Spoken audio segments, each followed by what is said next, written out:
Hello and welcome to Free Cheese episode 428. I'm your Joe Dix, joined by Mark Augustiniak. What's up? Matt Sellner. Hello. The Free Cheese is a weekly video game podcast about video games brought to you once a week by thefreecheese.com. Mark, would you rather buy a special controller that does not match the color of your console because it's in stock, or run the risk of never getting a special controller at all?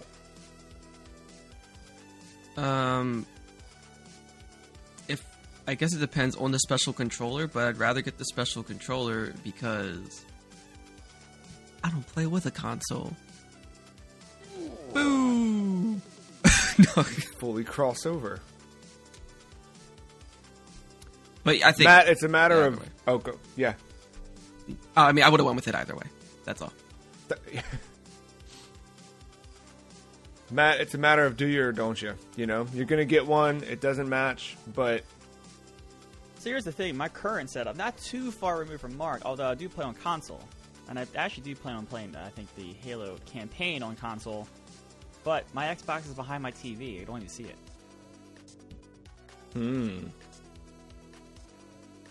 So you say, buy the controller you want. Correct. Do you consider the other controllers, like, I know for me, I've got, at any given moment, right now I've got 4 controllers sitting over there. There's a pair of Joy-Con in there, Joy-Con little slapper baby, whatever that thing's called. I've got the Switch Pro controller, got the 8-bit Do M30 for the Mister, and then I've got my Xbox controller. They're all different shapes, sizes. Do you consider what one would look like next to the other when buying a new controller? Absolutely not. Yeah, no, I never really thought about that. I had neither until just now. Because, I mean, I'm going to try to get a spectrum of colors by the time my controller collection is complete. So, like, I guess if I want to organize it after it's complete, sure, but on the path there, I want to get what I can grab. Like, you know, I had to get a black PS5 controller. Sure, black matches with everything, but, like, when they inevitably release, like, some kind of blue or purple one. It's also the worst when you get a different color controller, and then later they either will or will not release a system that matches the color of said controller. So, like, watch, eventually there'll be, like, a black PS5, maybe, and you'll be like, well, shit, do I have to trade in my white one for this one now to match my favorite controller, or what? Yeah. But, like, or at least I could see PlayStation doing that option as to Nintendo. Because I had, you know, I got an orange GameCube controller as a Christmas gift, like, many years ago. And I was like, oh, that's cool. Like, they just made this, but I didn't know an orange GameCube existed. Turns out it does, but it was only Japan. I was like, well, what the hell? I'm never going to see this stateside. So, I don't know. Now you're stuck. I think two things. I think one, that's just the price of being an early adopter. You kind of know that there's going to be potential changes to hardware that go maybe against that make a lot of sense, but you don't have, of course. But specifically for a PS5, I wish they just do different, because you could pop those fins off. I wish they just do different color fins like the old Xbox 360 faceplates. Oh, I didn't know that. Maybe I did. Yeah. But they're not, so I'm not. We've got a lot more GameCube and Xbox talk later on. We're going to talk about Halo Infinite with its multiplayer beta shadow dropping. But first, we're going to step into a recurring segment that is almost soon to be not recurring much longer. Game of the Year, where we rank all of our top 5s over the last 5 years. This week, 2019's Game of the Year, Resident Evil 2. For me, this was the one that pulled me into the Resident Evil franchise. I never disliked Resident Evil, but I never considered myself a fan of Resident Evil. Up until this, I had only played 4 and Umbrella Chronicles on the Wii. I had, dipped my toes into some of the remake, the GameCube remake that was then brought out on PS4 and Xbox back in 2015, 14, whenever that was. But I'd never really gotten in there, And then 2 did it, and once 2 did it, then it now I'm all in. I think at this point I've gone through 2 remake, 3 remake, 7, 8. Maybe that's it. So maybe I'm not all in. Still have to do 5 and 6, go back to 1. But I think I've paid a little bit more attention to Resident Evil and gotten a little bit more excited about Resident Evil because of the time with 2.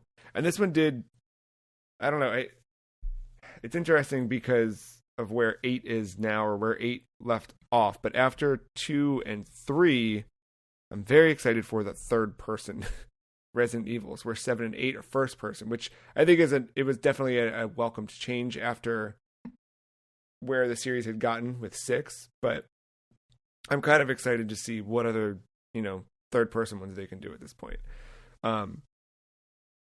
Yeah, what about you guys with Resident Evil 2? Matt, you want to go first? Mark?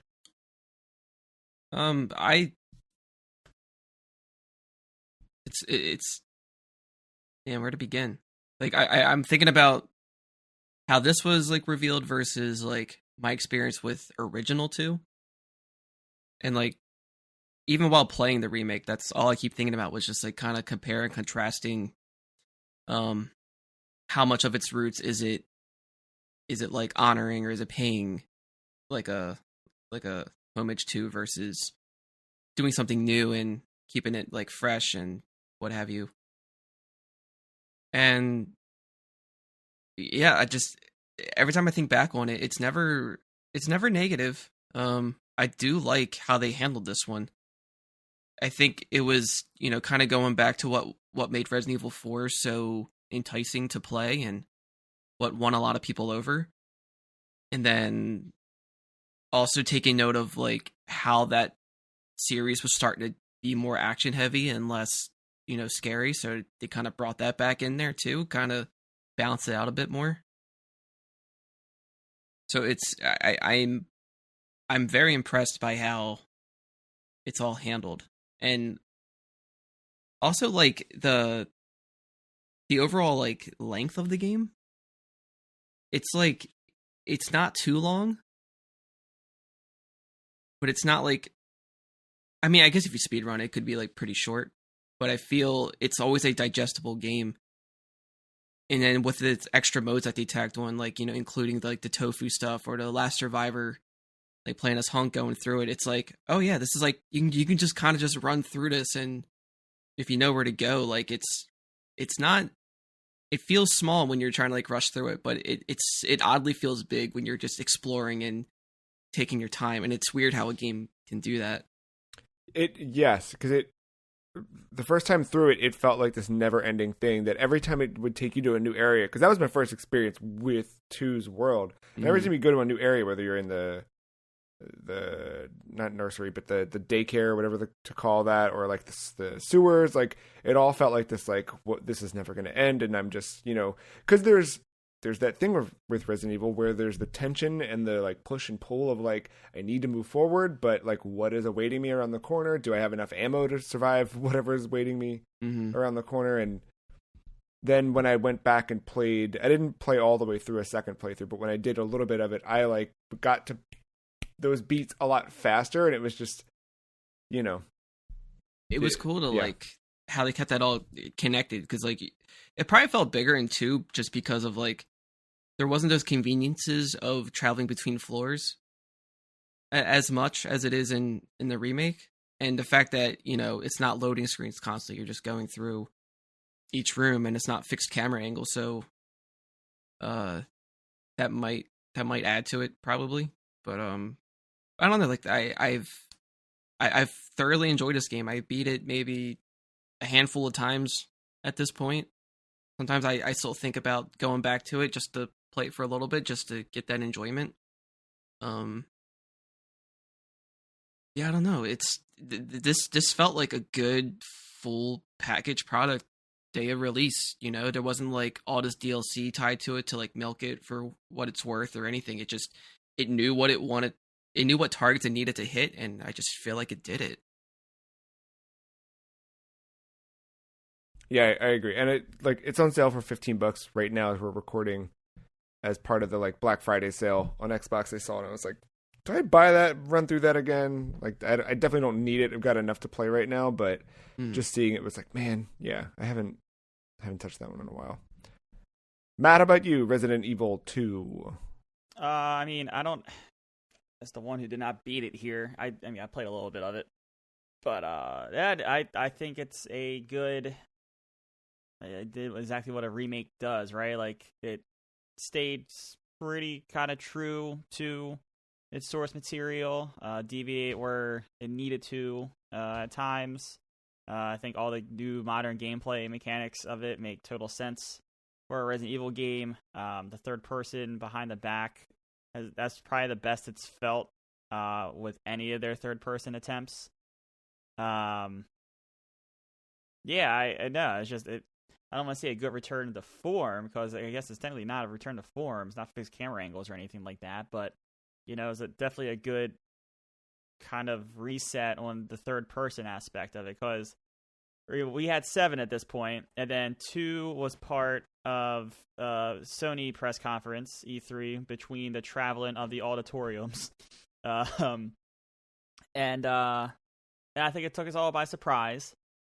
And it delivered. I think it's a very, very good Resident Evil survival horror game. It does what it's supposed to do.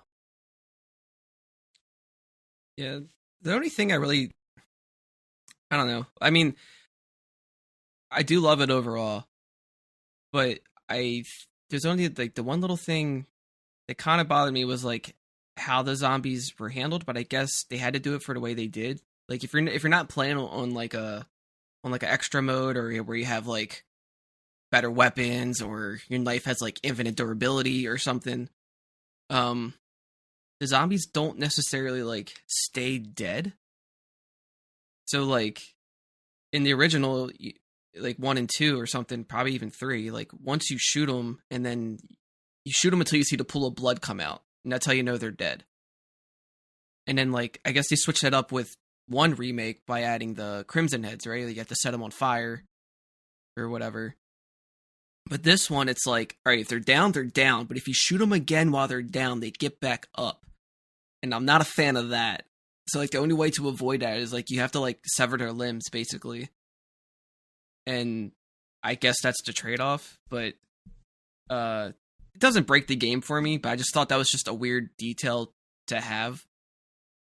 But like I've just never had that happen where it's like, oh, you shoot them and then they get back up. Okay, it's a cool concept. You woke them up. Yeah, they were sleepies, and then you shot them. Yeah, but I did appreciate on like the harder difficulties. I think they actually make you use ink ribbon to save. Oh yeah. That was nice. Yeah, it's nice for like a modern game to still keep that. It felt like this remake, it did keep the past present, but it introduced new ideas, and it made it palpable for a new audience. Where some of those old games, like, it's actually, I think it's kind of a shame that they haven't figured out a way to re-release those old games on modern platforms. I mean, kind of feel that way about everything. The Xbox and GameCube stuff turning 20 this week, and the fact that those libraries are, well, they're not near, like, Xbox, I think, has done a great job at doing what they can with backwards compatibility, considering licensing and everything. Where, I mean, so many of those GameCube games are lost to GameCube, right? Yeah. Which is fine. I mean, if you can go out, you could buy a GameCube. It's not like they're impossible to do. And there's Dolphin, there's all sorts of things. But, like, boy, I would love a way for me on my Switch to just, I want to buy that GameCube game, Yeah. And same thing for something like this. Like, I would love if Resident Evil 2, the PlayStation 1 version, was just something I could buy. Or the N64 version was something I could just buy.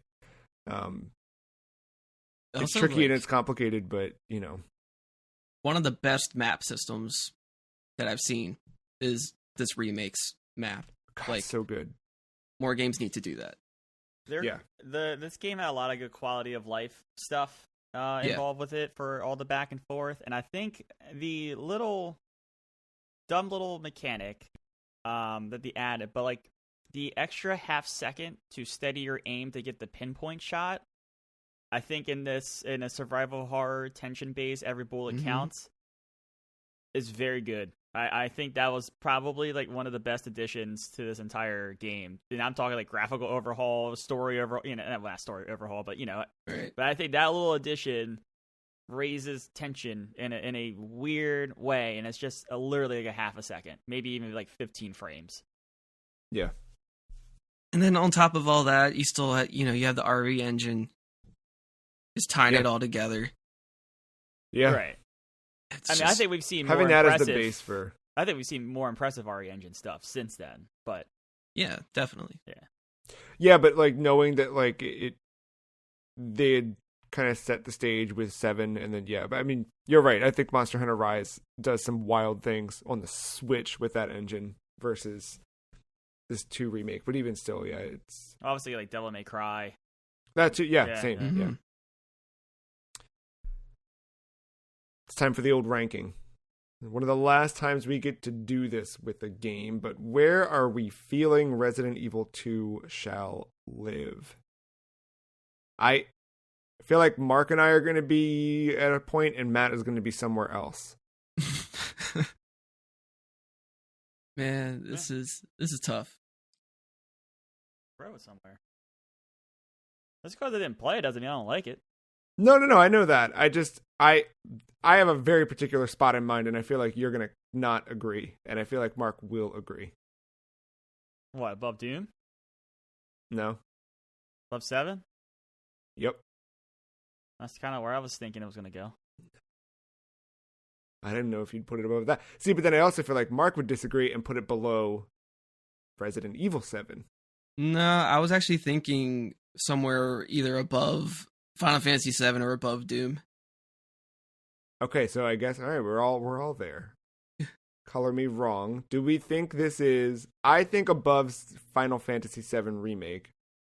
Do we think? Are we all good on that? Yes. Yeah, just because of just the current time and place of things. And 7 side quests suck. Let's not forget that. Right, and like I didn't feel compelled to immediately rerun 7's remake. I got to the end of that story and I was like, that is the end of that story. I got to the end of 2 and I was like, I want to see the other side. Right, well, there's also a difference in like an 8-hour game versus a 30-hour RPG. Very correct. And we've only seen part 1 of what 7 has to offer. No, I argue that. Don't bring that up. I will argue that. But even with that, just let it be with there the was side a quest. part of me that thought about going to 7 OG. No, you need Intergrade. I can't even recommend 4 after playing Intergrade. Anyway, this is about Resident Evil 2, and we all agree it's above 7 at this point. Is it above Doom? I'm not against it, but I think you have to push me. I'm on the side of what's that? Innocent until proven guilty. Like prove it, but it goes above Doom. No, I think it's fine where it's at. Yeah, I don't think it goes above Doom for me. Soundtrack tiebreaker. I picked Doom. I think Doom just did more for Doom and for first-person shooters than Resident Evil 2. It did start this whole wave. Like if we do get a new Silent Hill, and some other, there's been other survival horror. Like it was because of Resident Evil 7, but I think this game also was another example of, hey, no, you should go back to the stuff you used to do and do it again, modernized, because it could work. There was another company that's doing that, right? I mean, like Fatal Frame just came back, right? Like it's not fully back, but the idea that they were able to bring that, like, would they have done that if Resident Evil 2 hadn't hit the way that it hit? Like, what we should have done is, like, with any games that have a shotgun, just compare shotguns. Like, is it better than Doom Shotgun? If it's not, sorry, you don't beat it. You don't. Tetris Effect still would have won, but yeah, I like. I think the case though, and I've said this a few times. Resident Evil has a bad case of like starting real strong and peaking way too early in its game, and then it like not that it's a bad game, but it definitely the quality is not there in hours 7 of your playthrough than it is in hours 1 and 2. Doom has its problems with pacing. I think at times that game feels a little too long, but I think overall consistency stays the same as you throw in new demons and different ways to encounter demons. Not the arenas. I mean, the arenas change, but don't change much. It's platforms or whatever. But I think the mix-up in demons by the end of Doom is more interesting than what the end of 2 has to offer in terms of enemy variety. I mean, it's there, but it's the first 3 hours of that game are way more intriguing to me than where that game goes.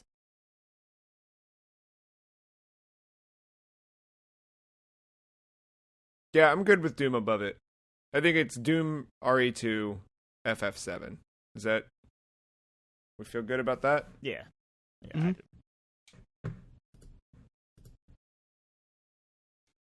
Can I edit? Yes.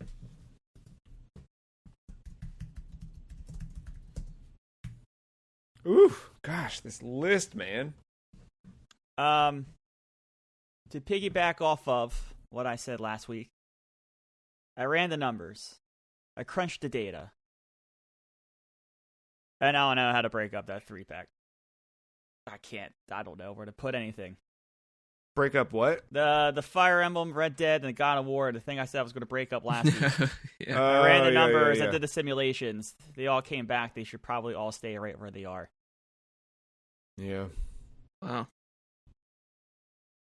The list looks cool. If you don't read the words, I know listeners can't see it the way we're seeing it, but the way the text is all centered. But the list just looks cool the way it kind of like hourglasses in and out. Yeah, yeah. It looks like a weird pepper grinder. A very fancy pepper grinder. Or like a chess piece. Yeah. It's got a very bishop quality to it. So what's left? That's one more, right? One more from definitively that we have to rank, right? And then yes, so we've got one more next week. Keen listeners might already know which game we're talking about next week, but we'll do that, and then we've got one more bonus after that, and then we're just about good. We can get ready to plan for another season of the Free Cheese podcast and what that may bring. Speaking of things that look like bishops, last week it kind of entered into conversation somewhere, and we kicked it to this week. But I ask you two, which Pokemon would you remove from the Pokedex permanently? Now, I'll say I didn't consider this last week when we had kind of put this question out there, and even today, it was as I'm reviewing the outline. I don't know if removing a single Pokemon also means removing its entire evolutionary chain. However you interpret that, I think we're open to that. But when you, as soon as I say which Pokemon would you take out back and never bring back, which one is it? Mark? So I was under the impression of like the whole line is gone. Yeah. But my number one choice, after going through all of it, I wasn't too familiar with like the latest gen. I hope I'm pronouncing it right. Milcery? Is that the cow? No. Milcery. To get Milcery. Uh-oh. It's just not a good... from Gen 8? I think so. Oh, that looks something inappropriate. Yep. It's not a Dude! It's not a good design. Pokemon should not be food. I don't agree with that at all. Like, it's like Pokemon could be whatever, right? You could be garbage, you could be fucking keys for all I care. But once you're food, once you're sorry, Vanillish, but you're crossing the line there. And it's like if Flapple's in that family too. I don't care about some damn Apple Dragon bullshit. Like that's the most inappropriate looking Pokemon I think. But Milcery is problematic, and that just needs to go. In a kid's game, you need to look at its evolution. Yes, that also needs to go. That's some. What's this evolution? Hold on, I gotta look at it. The evolution is Alchemy. Yeah, man, I got it. People are gross. I'll just say that. It just like shit needs to go. I think I found a new most inappropriate looking Pokemon. Did you see the Gigantamax version, Mark? Should I? It's a whole cake. It's like a wedding cake. Why is Pokemon food? Why? What is Why that? Is Pokemon? I'm not going to go there. Like, what is that suggesting you? What is that telling you? What is that trying to invite you to? Like, what ideas is that trying to plant? True. Is this supposed to be your best friend, or is this supposed to be your dessert? True. I just don't know. Max is kind of cool though. It's a cool design, but it is trying to be. I don't know. Yeah, like if Pokemon became politics, I'm against it being food. I'm like there was the issue with the Slowpoke tails, right? In Gen 2, people were eating them, or Team Rocket was poaching them for it. Like, Wow. I was gonna say something in reaction to it, but I fear that it might be Matt's choice. Matt, who would you remove from the Pokedex? So there have been I don't know the entire 13 million Pokemon that are out there, but there's been quite a few that as soon as I've seen them for the first time, I've rolled my eyes at. Some of them I've forgotten. Others have come back around and like maybe come around on it, like Chandelure or whatever. Mm-hmm. I guess it's Ghost. That's this thing it has going for it. I guess. Did they add Chandelure in Pokemon Unite? I have not looked at that game since the last temper tantrum I probably had with that many months ago. So I didn't know if that had swayed you on Chandelure or not. I wasn't sure. I don't think so, but I can't 100% confirm anymore. No, there's one that I keep going back to that I've said numerous times on this podcast. Nose Pass is the stupidest fucking Pokemon I think I've ever seen. Okay, I didn't know if you were going to go there or Klefki, because I was going to say, when Mark was saying why is food a Pokemon, I was going to say why are keys a Pokemon, but that was also dumb, but I don't think I've ever really come across it naturally. Nose Pass definitely popped up one day in Pokemon Go. Yeah, I think I was walking with you, Joe, when I saw it, and I asked, what the fuck is this? But have you seen Probopass? Yeah, Probopass, that's a whole other...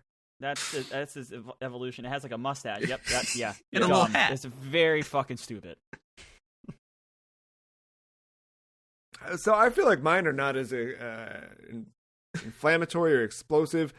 Like, I look at it and I think like something like Electrike is one that I would get rid of, because it's just like, it's just boring to me. I don't know. Like, I feel like a lot of the like the first 15, right, in any new generation, you obviously, the first 9 are reserved for your starters. Then you've got your Pidgey equivalent, or, you know what I mean? Like the basic wood Rattata. animal. Yeah, and then like once they start to branch out a little bit to something with cooler, types, it always sucks. And it, like, Electrike comes to mind, Surskit comes to mind. It just, I really... Okay, this is maybe a different question, but evolution's dumb too. Oh yeah, it's just bad. Not a good. That's Gen 3 for you, which leads me to my follow-up question real quick. Mine's Gen 3. I'll just tell you the answer before I give you the question. Which generation would you completely erase from the Pokedex entirely? And that would be Generation 3 for me. There's a few that I like out of Gen 3, but I would not be sad losing all of them to see it go forever. Oh, all right. I know that's great. Oh boy. I agree. I was gonna double down on my Nose Pass. Yeah. I was like, I am so against Nose Pass. I will get rid of that whole generation. Not knowing it's not one. I might be conflicted with this one. Yeah, it's tough. What gen is Porygon Z in? Oh, might not be until 4. Because 3, I think they started from scratch. Like they did a. I might be wrong. And Gen 4 is Diamond and Pearl. Gen games? 4. Porygon Z is Gen 4. It evolved from Porygon 2. Jesus. There's a Porygon 2. Yeah, man. Gen 2. So lazy. That they're cool though, and they make sense lore-wise. Oh, wait, it's a series of these 2s? No, it's like Porygon 2. Obviously, it's just a rounded version of Porygon, right? It got smoothed out, updated graphics, because it's all digital, whatever. And then it got a virus, so it got all flipped around, and that's how you get Porygon Z. So the 2 became like a glitched, like, Z, basically. Okay. Sure. Yeah, and its head's upside down, and Yeah, but like, what games are Gen 4? Is that Diamond and Pearl? That's Diamond and Pearl. Yeah. Fuck. See, I don't like Diamond and Pearl at all. Just think about the Pokemon. Don't think about the games. I can't remember all the Pokemon in it either. But you know what? I guess that's the cost. Yeah, I would get rid of Gen 4. Gen 4. I don't like anything about Gen 4. I don't like that aesthetic. I don't like the legendaries. I don't like the trainers. The Pokemon is whatever. I'm not attached to any of it. It's just not enticing. I feel the exact same way about Gen 3. Like Chimchar. Rayquaza, everybody loves Rayquaza. I don't care. Latias and Latios don't care. The Reggies don't care. There's only one Reggie in my heart. The only one that I'm scrolling through this and I'm like sad about it is Bagon because he's got a mullet. And when I caught him in Pokemon Go, I named him Barris because it looked like Ben when he had a mullet.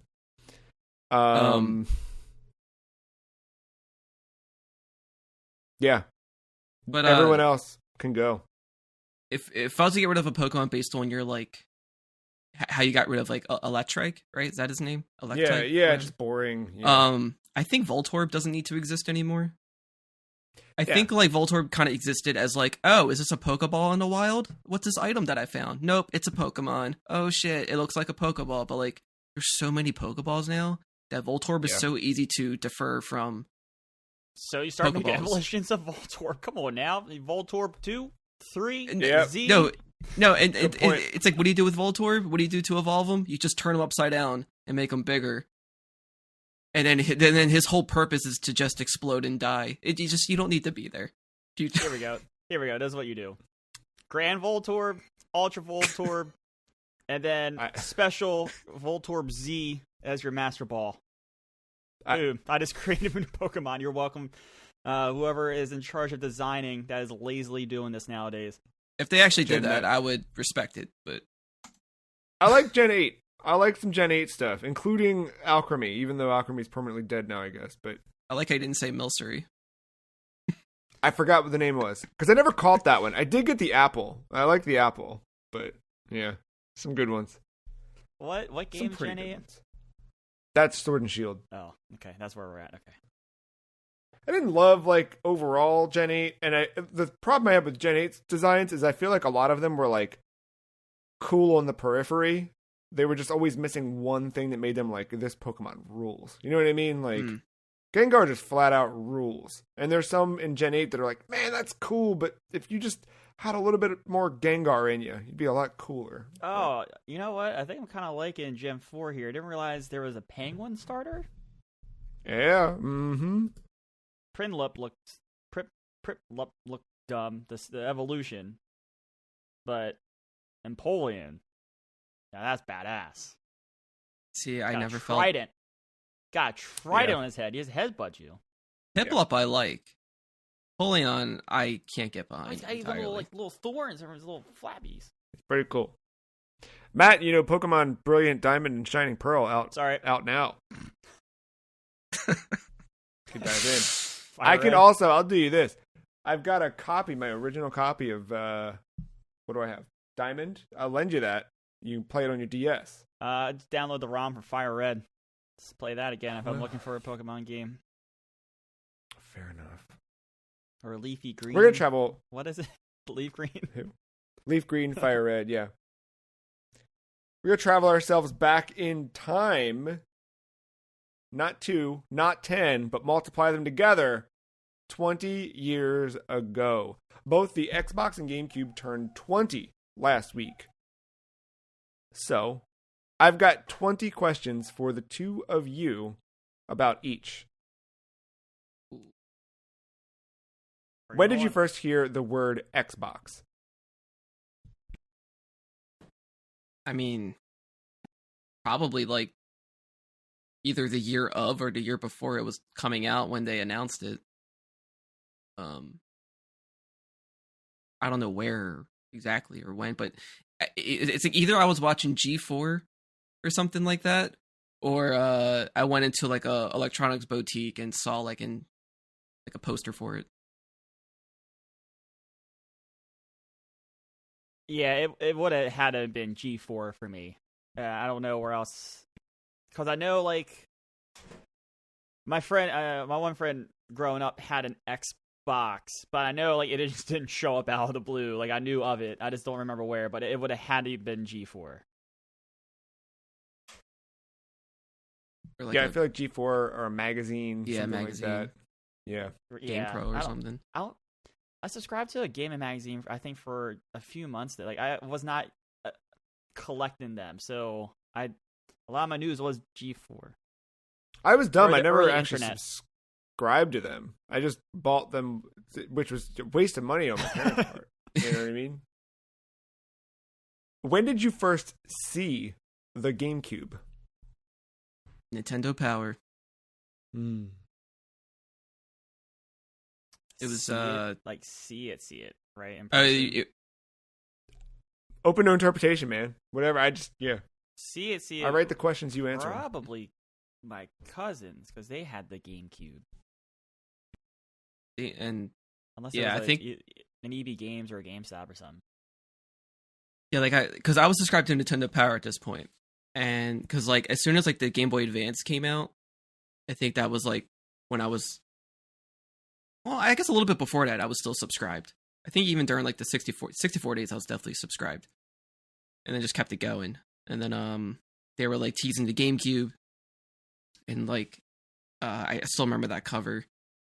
And then I think not too long after, my cousin as well got a GameCube, but never really played much of it, and just gave it to me. Didn't even have it for like a long time.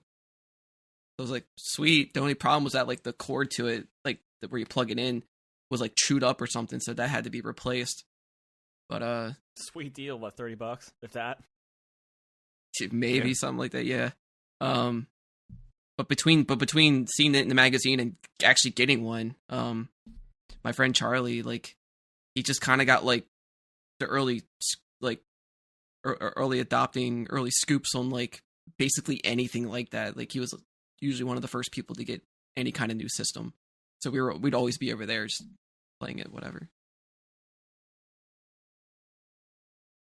What game first comes to mind when you think of Xbox? Jet Set Radio Future. Oh, Halo. I don't even think I'm saying it because I'm playing Infinite. It's yeah. I immediately think of the combat involved cover art. I think of like that game that always came with the console, which was like Jet Set on one side, and like I think was Sega GT on the other side. That sounds right. Yeah. I've always seen that in GameStop and stuff, or EB Games at the time. But yeah, mine is Oddworld Munch's Odyssey. Just synonymous with Xbox for me. I don't know why. I think it has something to do with the can on the cover of that game, the way that it's holding up the can, and there's Mountain Dew and there's Xbox or something. It's swirling in my brain around. It's definitely like all those and Fusion Frenzy. Fusion Frenzy's so good. And Unreal Championship. Yeah. I'm very happy that this week when they did the new wave of backwards compatibility stuff, they added Oddworld to it. Nice. I still need to grab it. I grabbed some stuff out of that. I'm very excited about old games. When is the last time you played a GameCube?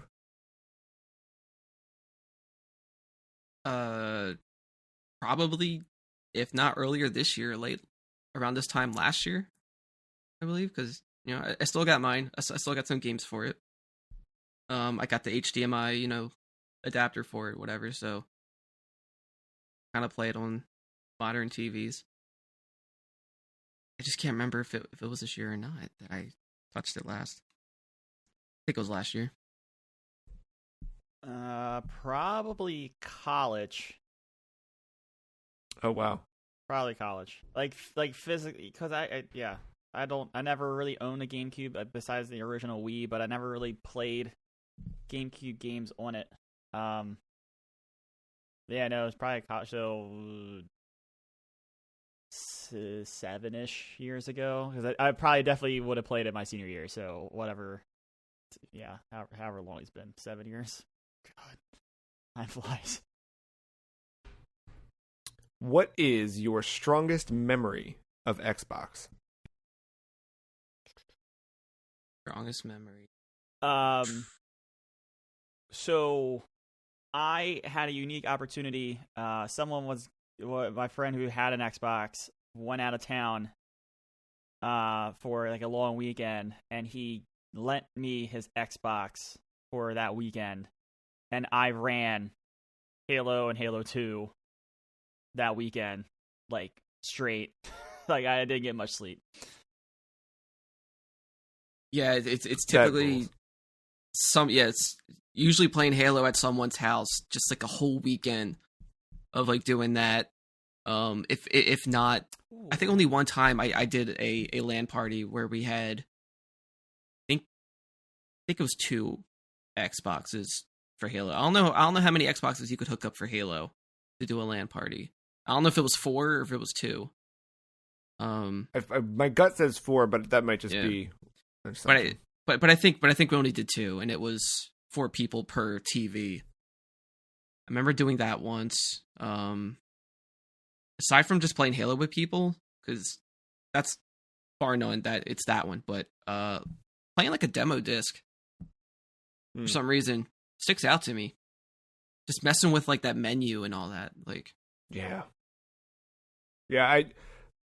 my only memory, because I never owned one, but I remember a friend of mine from middle school, and I don't know if you guys had the same experience or not, but with middle school, the district opened up in terms of like neighborhood wise, you know, who goes to this school. So you have a lot more kids from a lot different areas. So it was outside of the normal realm. You know what I mean? Like the radius of friends that I could have had in elementary school suddenly got a lot larger.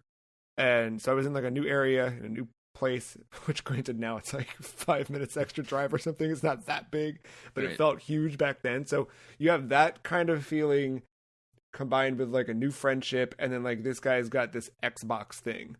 And yeah, Halo was the thing, right? Like he was like, you gotta try this Halo. And I remember playing Halo, but you know me, I'm not good at video games, especially not first-person shooters, and I was just like trying to drive the Warthog across the beach, and I didn't know what I was doing, and I asked him how the cup holder works on the Xbox, because I had read that in that magazine, and he did not like that I thought it had a cup holder. I think I thought that too at one point, honestly. But then like in Halo, my characters, I would be a pink Spartan named Sergeant Spanky. Well, not that name. Good. Yeah, but but that was like always my go-to. Whenever I was playing Halo, I would do that. And like I think like one of the other memory that really stood out was playing with me and my brother playing Xbox, because it was his. So like my oldest brother had an Xbox, second oldest brother had a PS2, I had GameCube. So we just had that generation covered. Yeah. And I went over to my oldest brother's house to play Xbox. We played Tony Hawk 4. Made a skater. We skated around for a little bit, and then we were playing Marvel vs. Capcom 2. And it was late at night, and his wife at the time was a very light sleeper. So the sound wasn't even on at this point. That we were playing the game muted, but she still got annoyed because she could hear the joystick clicking and the button smashing somehow from like 2 rooms over.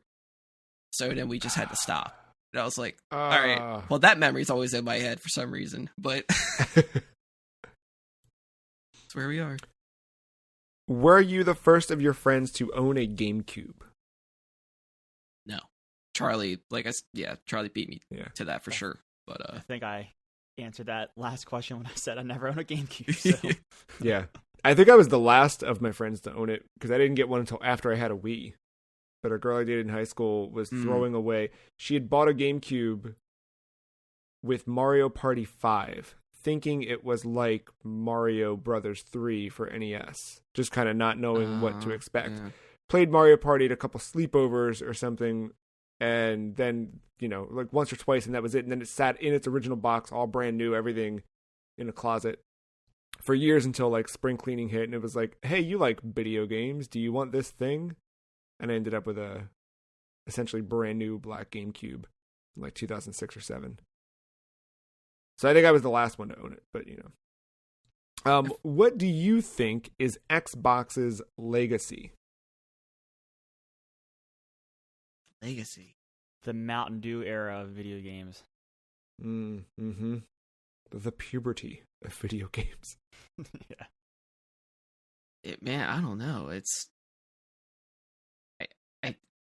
I feel like where it's at now is what I think it always wanted to do, in a way. Like the fact that Microsoft was making a console, because I think PC gaming at that point just wasn't that accessible. I feel, or it was just too weird or too nuanced at that point to really get into. I feel like it was harder to be a PC gamer back then. I mean, think of all the luxuries you have now with automated driver updates and things like you didn't have that back then. So no, and like in a way, a lot of games played on a PC, which is so alien now to think about. Like just only using the keyboard more than half the time, or like hardly a mouse was even considered for controls.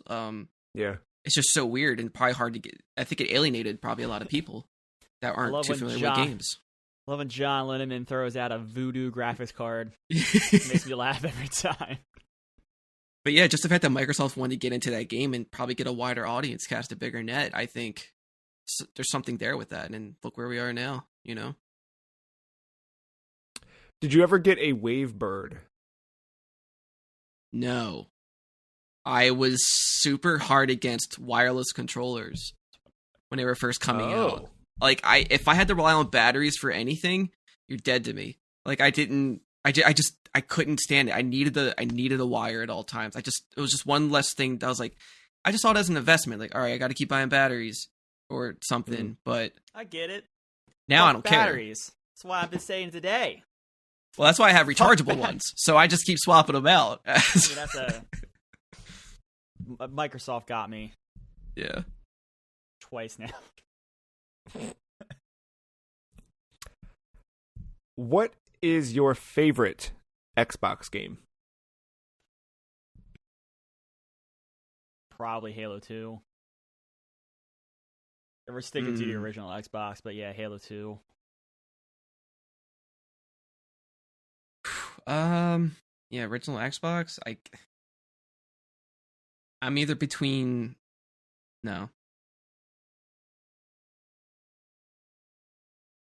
Unreal Championship. Wow, that's a good one. I'm gonna cheat a little bit because I think I only ever played this at that aforementioned kid's house, but Project Gotham Racing, just because it felt cool and it had the word Gotham in it. Would you buy a GameCube Mini? Would I? Yeah. I guess. Depends what third-party games are on it, because like I'm thinking of the Nintendo catalog. There's there's stuff from the Nintendo catalog, but like I don't care about Sunshine. I don't think I care about Luigi's Mansion as much. Like I get it. It's just I don't think that's. But they'd be on there, like they'd be on there. That's what I'm thinking. But like what's the third part? What you know? What in Beautiful Joe is Resident Evil 4 going to be on there?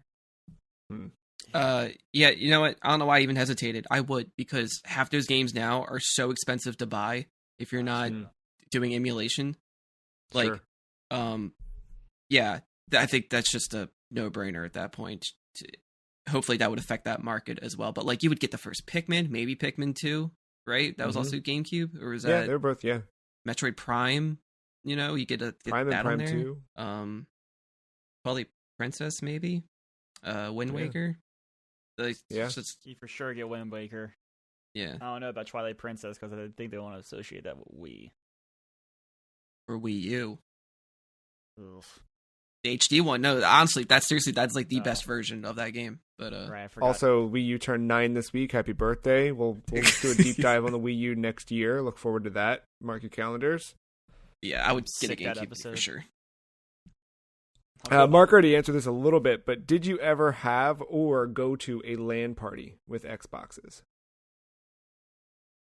Yeah, but it was only like maybe two times of like actual LAN like hooking up. It wasn't that often. It it wasn't. I don't think we meant for it to be a LAN party, but it was a New Year's Eve night thing. I'm cheating a little bit. This is not the original Xbox, but Xbox 360 Halo 3. We co-op campaign. We hooked up my friends' brothers. My friends who brothers. We connected. We ran the Ethernet cable between the two consoles across the rooms. That's cool. 2 on each TV. We ran it that way. But as far as original, no. We just always played on one Xbox. Interesting thing I learned this week. There was a MVG, Modern Vintage Gamer video that went up about just his personal relationship with Xbox over the last 20 years. And one thing he showed off in the video is you can take every generation of Xbox to date, and you can still hardwire them together and play original Xbox games, local LAN style. It was wild. Like, I forget which game he had pulled. It might have been Fusion Frenzy or something. I don't remember now. It was one of the backwards compatible ones, obviously. That's 4-player, but yeah, you could fully link everything up with. Yeah, it's cool, super cool. That's awesome. What franchise on GameCube are you still waiting to return? Sorry, Mark. I know. There's so many. Gotcha Force. That's my impulse. You think they ever will? No. Probably not. I don't think Capcom's even thinking about it like that. It'll probably come back as like a mobile game and bite me in the ass. But that's the one for sure. I mean, I'm having trouble thinking of one. Oh, you know what? Does Wario World count? Sure. Because there's only the one Wario World, I believe. Everything else has been Wario Land. But like, haven't had like a good platformer Wario in a while. So it'd be nice to see that again. Yeah. Fuck. Does F-Zero count as well? I think so, right? They haven't really done one since then. Oh, shit. I don't know. This might be a default answer because I can't think of something else. But like, I think there was some cool Kirby's Air Ride. Yeah. I mean, they haven't done anything close to that. Maybe that's where Sakurai goes next. I'm like thinking about like we got a Metroid Prime. Zelda's always around. Double Dash, that's just Mario Kart. That's just the best Mario Kart, period. But I really can't think of anything else. I really don't know the third-party catalog as well as I think I do. Also, Resident Evil's still very much around. Yeah. Well, I think the thing with the third-party stuff back then, and games then too, like, we always, as of late, we've talked about how chasing that PS2 game feel, right? Like, I want things to feel like a PS2 game, but it really is PS2, GameCube, and Xbox. It's that era where suddenly the creativity behind what people making games, that creativity could be coupled with power, right? Like, this is the first time we really saw a significant jump in power, and I think the yield on that, man, like, we got to see so many weird, cool games, and games for game's sake. Like, this is the last era before patching, before microtransactions, before all of that stuff that came. And I'm not saying that all of that is bad, because I know that does sound inherently negative towards some of those modern things, but game design as a whole has just shifted since the advent of the internet in games. And this was like that last era of just games for game's sake, for better and worse, right? Sorry, I'm looking. I forgot about where I was at. Okay, would you buy an Xbox today? Don't need to. I would. All right, Matt, you don't need to, because why? I got a Series X, backwards compatibility. I probably have almost everything I would play in a backwards compatible state. All right, Mark, counter. Why would you? So there's one game I've been dying to play. It's only been on Xbox. is not backwards compatible because of the peripherals that come with it. It's the only way you can play this game because of those peripherals, and that is Steel Battalion. Yep. Oh, I forgot about that game. That's like the $1,000 controller, isn't it? Something like that. I mean, you can find ones where they sell the whole thing together, controller, console, disc, whatever. But yeah, there's been multiple versions of those controllers put out with like different color buttons and stuff like that. It's so weird. I've done so much research with this, but like, if money wasn't an issue or whatever, I could just get that set up. I need to play that game at some point in my life. I just want to hit that eject button. Did you play it at MagFest? I played a like battle mech game where you got into like this pod, and that was like a LAN party thing, which is cool. And like a lot of mech games are PvP, but I wanted to do like a single player experience and actually like have all those controls. But yeah, like that thing at MagFest is like the closest I've ever gotten, or probably more advanced if anything. But yeah, just I love piloting giant ass mechs. That's a dream. Should it have been called Dolphin? I don't know. Like, Nintendo's been kind of basic with their names for the most part. Like, you just have, like, Nintendo, then you have Super Nintendo, and then they added a number to it. To throw in, I mean, it probably would have caught more attention, for sure. I think Dolphin is catchier, but we've heard GameCube for so long that we're just so used to, that feels more normal to us and probably more catchy to us, but... Yeah. Dolphin would have been too weird, I think. Like, it gets the point across, GameCube. Also, I saw a tweet. Yeah. Someone broke down the graphic design of the GameCube logo in a way that I didn't think, like, that logo, genius. Capital G. You're talking about the G? It's like they broke it down. It was like it's a cube inside of a cube. That's a G, but the G makes a C inside of it. Yeah. I didn't know if you were talking about that one or just the actual like flat Nintendo GameCube. No, the G. Yeah, okay. Yeah.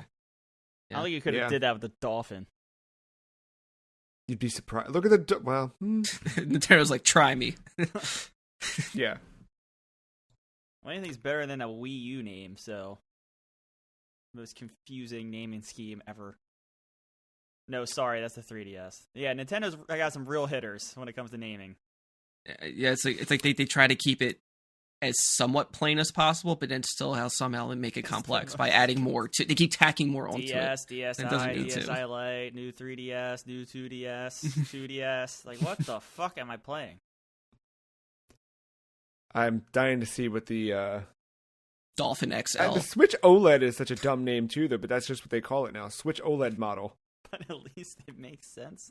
Well, for now, I mean, it does. I guess for now, hold on, wait till. Yeah, give it a couple years, see what they succeeded with. But because you already have a Switch Lite, and like Xbox isn't too safe from this either. Like they're a little confusing now. At least they just do main console mistakes. True, yeah. I guess, but I'm like. I just call mine the Xbox. Even I hate saying Series X. I hate saying Xbox Series X. I hated saying like 1X, 1S, or whatever. Like awful, yeah. I got the Xbox. Did you ever, or I guess I should modify this question, pun intended. Did you ever play on a modded Xbox?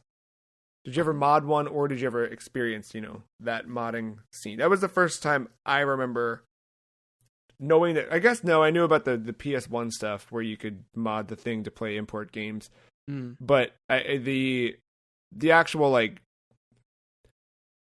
the kid who wanted to show you that he had loaded every album he had ever downloaded onto his Xbox, and like that whole modding scene, and he had emulators on it to play old Super Nintendo, all of that stuff. Like, did you ever experience that? I don't think so. 360, but it wasn't emulators or anything like that. It was they did something to the disk drive to allow like ROMs of 360 games to be printed onto a DVD, like a DVD-R. Or whatever. Oh wow! Yeah, you know what? I don't know if it might have been just a disc. I don't think it was the system itself, but I was able to play the Resident Evil 5 demo before it actually was released because it got leaked somewhere and somebody like burnt it to a DVD or something. And somehow I was able to boot that up onto my 360. But that's the closest I've gotten, other than like playing a modded Rock Band at MagFest, adding in custom songs or whatever. Yeah. But like OG Xbox, never experienced anything modded. What game never came out on GameCube that you wish would have? This doesn't have to be like I heard this project got canceled. Just like, what was the GameCube game that you thought would have come, or that in hindsight you wish would have been out on GameCube? Fusion Frenzy. It's called Mario Party 5. Dead ass, no Fusion Frenzy. I kind of wanted something like Jack and Daxter to be on GameCube. I thought it just kind of made sense, but I also didn't know about like Sony exclusivity at the time either. Yeah, because it just felt like they had a lot of their games on so many platforms. It felt like, but it, I wasn't aware of first party. Was there a Grand Theft Auto on GameCube? I don't think it hit there. Like Vice City was never on there or anything? I think it was only PlayStation until the trilogy came out, and that hit Xbox, but it never went to GameCube, I don't think. Yeah. I guess that's my other answer. I think I probably would have wanted Sorry, that. not the trilogy, it was the double pack. It was the Vice City double pack. Yeah. Gotcha. I think San Andreas came out on Xbox, like, natively. I think so as well, yes. Yeah.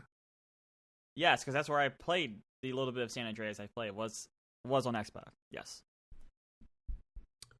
Because here it is. You could import your own music, or maybe I'm thinking the double disc, but like you could burn, you could burn music to the hard drive. You could use that as a radio station, I believe, in San Andreas. Oh, that's slick. PC gaming, on the old Direct Xbox. What did the Xbox 360 lose from the original?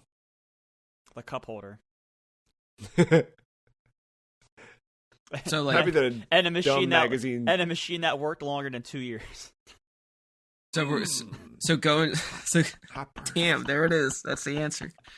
So going from original to 360, something good about the original that just isn't in the 360. Yeah. Probably the design of like the console. Like there was something. I mean, yes, it was like a giant VCR that you had to like lug around. That wasn't fun for anyone, but that looked cooler than the 360. Like that's why 360 like the 360 sleeker design with the metal that metal looking disc tray. It was sleek and of that era, like a consumer electronic, but in hindsight, it just didn't have that tang. If it started out, like if it came out as black originally, I think it would have helped it. Yeah, but like over time, I think I figured it out. I think that's why I'm not totally opposed against the white PlayStation 5, is because I liked that 360 back in the day. I never had. See, but like, there's something about that green too. You lost the green. It had that tang. That original Xbox, man. Like, I love the blades of the 360, but the way a 360 booted up, I just wasn't feeling. I wasn't feeling that that edge or angst, whatever Xbox had. You weren't feeling that Mountain Dew caffeine hit without drinking the Mountain Dew. Nah, like tang. If like the 360 logo felt like I was like starting up some like fitness program. I don't know. It was like too clean. It had a very sterile approach to it, where that original, just that like bursting at the seams, the green bleeding through the black. Like, remember when like the Xbox commercials, like it would just be like an X just like cracking through the screen, like Xbox. It's like you felt like you were being attacked by the Xbox. And 360 was just or the Rock. Yeah, the 360. Jump in. Yeah.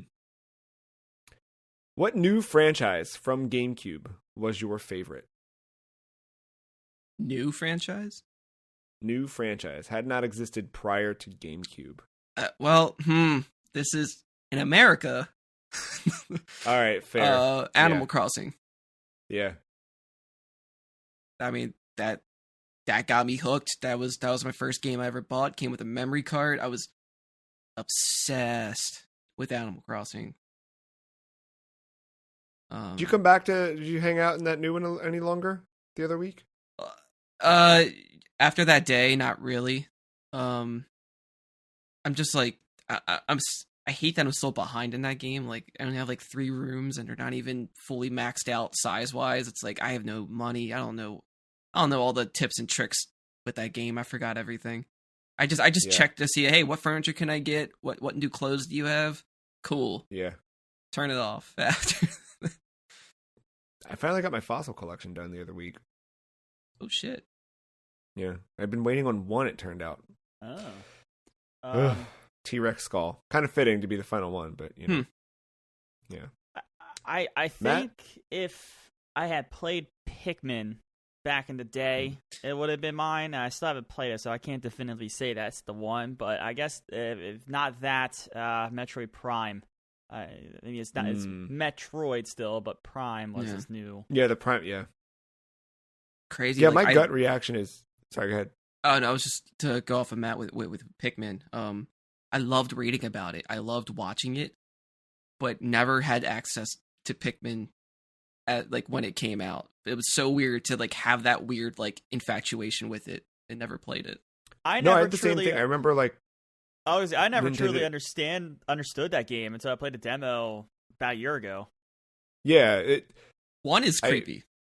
One's very creepy, and I remember pouring through my friend had it, and I remember reading the strategy guide because he would play it and I would sit there and I would read through the strategy guide, like just it's so weird and cool, and like when you'd see them carrying like was it Energizer or Duracell? I forget which battery now. Or like little Nokia cell phones, like all the little like things they would do. It was like, oh my god, they're like a part of our world. And I so wanted to play it and never like when I did play it, it was always like, because you know how Pikmin is, right? Like you have 30 days to do this, so obviously he didn't want me messing with his progress.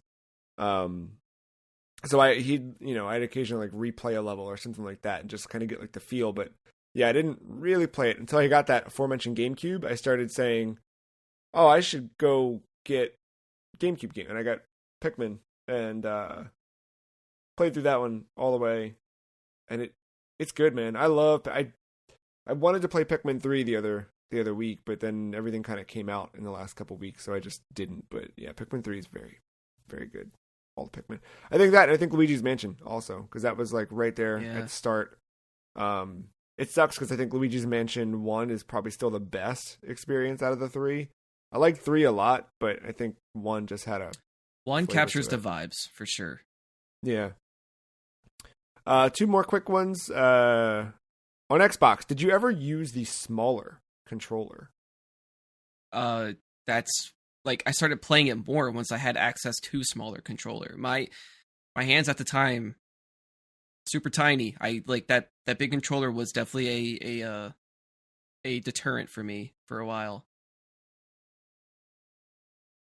I think I want to say yes. If I remember, my friend set up the 2 control. He might have more, but I remember he had the Duke, but I think he also had his second one. That, like, you know, was the smaller one, whatever the revision's called. Yeah. So yes. I only ever held one in a Goodwill, but there was an entire Xbox sitting in a Goodwill, and I should have bought it when I was standing there looking at it. I kind of want to go out like today, just buy an Xbox. I don't know why, but I do. Steel Battalion. I don't know, man. Steel Battalion. I feel like I could buy a house before I could afford that. For GameCube, what was the best color? Best color? Best color. Damn it, Japan, I swear. Like, Orange Spice would have been... That's my favorite. But we never got that. So I guess I have to go with... Either black or purple. Just... Silver just didn't do it for me. Yeah. That one started coming around a lot. I was just like, eh. I'm not a fan of the silver one. I think purple. I think just kind of started with the N64. Nintendo's always had this weird way of purple with me. I was about to say, like, I mean, harkens back to like Super Nintendo for us, like staying with the purple, what have you, and then it kind of just like, like the trim, okay. Yeah, like because like the buttons on the console and then the face buttons. Yeah. Yeah. I mean, purple is definitely different. Like it stands out, you know. The black. I mean, Xbox was green, but it definitely had black trim to it. Yeah. The PlayStation 2 was originally black with a tiny bit of blue trim into it. Yeah. Purple kind of stood out. The shape stood out first of all, but then too, its color also helped it. Mm-hmm. God, I loved the tiny discs. Just like, gently. Ugh. It was impressive. It was just like, and it wasn't a disc tray. Yeah, you like pressing it in to get the disc out was so therapeutic. Yep. Just a good feel to it. I miss.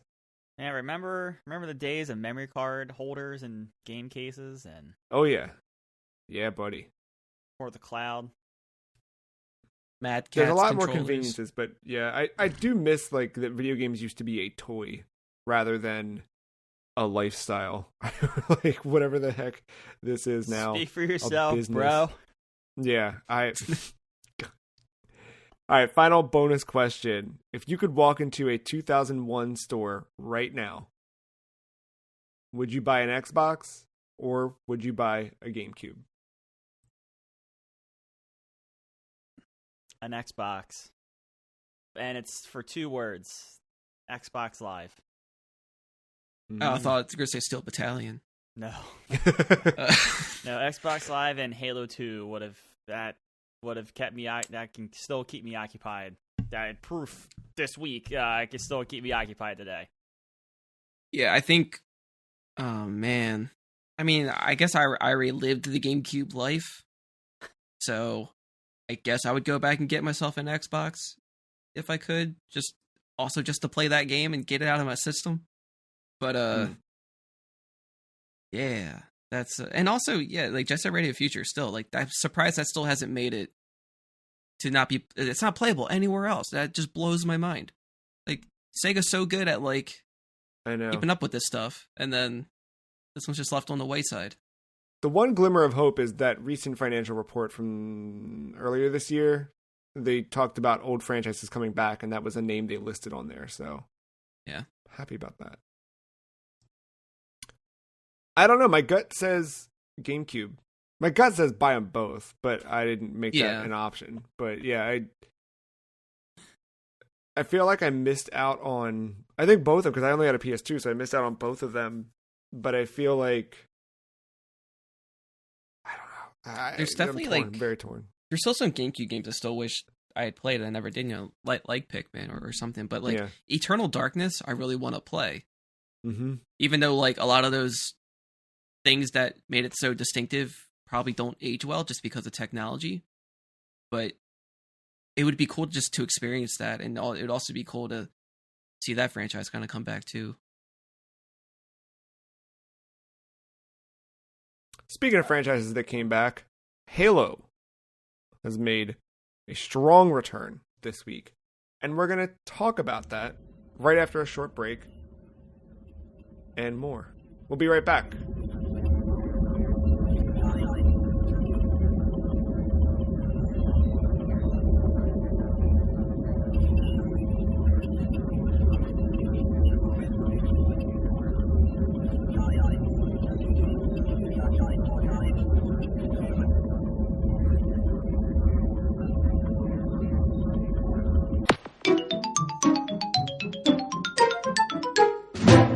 Welcome back. Before we talk about Halo Infinite, or rather the Halo Infinite multiplayer beta that has released this week, Matt, you got one more bonus question for us. Yeah, controllers, a big part, these consoles. Which controller was better, the Duke or the Resident Evil 4 chainsaw controller? And why is the chainsaw controller the correct answer? It just is. Yes. Is my answer. Yeah. I agree with Mark. I concur. I never had the chainsaw. I've always wanted to actually hold it. I've never even held it either. This doesn't belong, but new challenger with this question. Chainsaw or the PS2 slime controller for Dragon Quest? Chainsaw, because I like Resident Evil better than Dragon Quest. Well, I think the Dragon Quest one's right in line with the Duke in terms of I can't hold this thing. So yeah. Wait, the Duke might have an edge. Did the PS2 also have a chainsaw controller? Because I'm remembering like a yellow handle and an orange handle. Yes. Okay. Cool. Yeah. Fucking Fred Durst chainsaw. Where's that speed run at a GD? You know, we've seen the Resident Evil 4 run, I'm sure, numerous times. But has anyone done the chainsaw speed run? And what's that record time? I bet so. I mean, yes, someone has. Right, yes. But where is that run on the internet? Yeah. In a more official capacity. I'll watch some. Also, I think it took some dude Resident Evil 7 to make a chainsaw a usable weapon. In sections, though, not permanently.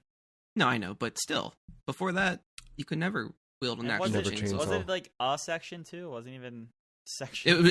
It was just a boss fight with Jack. Yeah.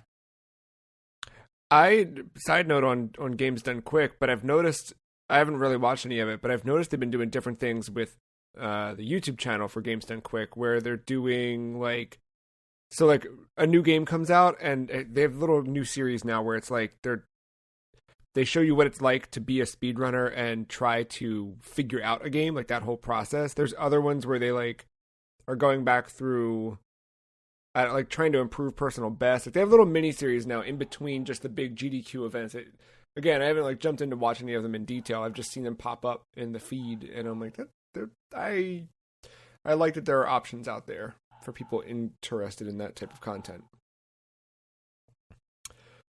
It's time that we talk about Halo Infinite, but I think talking about Halo Infinite, I guess my big takeaway is progression in Halo Infinite multiplayer, or the lack thereof. However, I generally and genuinely, seeing how boring and how complicated the progression system in Halo Infinite is exciting to me. Because I think the game is super fun on its own, and I'm enjoying playing it to play it, whether I win or I lose. I'm way more excited about those things. So at the end of a match, the only thing I am kind of curious about is like, how did I do overall? Or what cool medals did I get? Right? Did I get a double kill? Did I get a triple kill? Did I get what's that weird one I got? You know, like yesterday I did capture the flag and some fool was in front of me and didn't know that I had the flag and was on the opposite team standing right behind him. And I punched him with the flag and he died. And I got a medal for that. That was a cool little look at that.